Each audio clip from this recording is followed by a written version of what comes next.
এই প্রচণ্ড গরমের জন্য সোনার কদিন ধরে স্কুল সকালে হচ্ছে, তাই তো সোনাকে নিয়ে এই যে সকাল সকাল ছুটছি স্কুলে। ছেলেটা আমার ঘেমে নিয়ে একাকার হয়ে যাচ্ছে। এখন সকাল ওই 7টার কাছাকাছি বাজে, তাতেই প্রচণ্ড পরিমাণে গরম।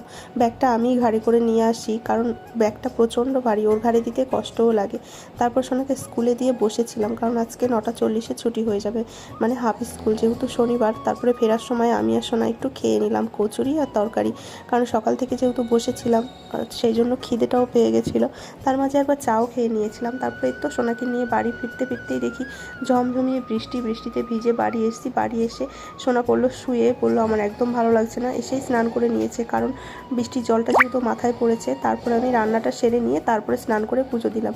তারপরে এই তো খাওয়া দাওয়া করতে বসে পড়েছি, বর চলে এসছে। তারপরে আম দিয়ে ভাত ডাল এই দিয়ে খাওয়া দাওয়া করে নিলাম, যেহেতু শনিবার নিরামিষ রান্না হয়েছিল। তারপর বিকেলবেলা সোনাকে নিয়ে পড়তে দিতে গেছি, তারপরে মাসিদেরকে তুলে দিলাম বাসে।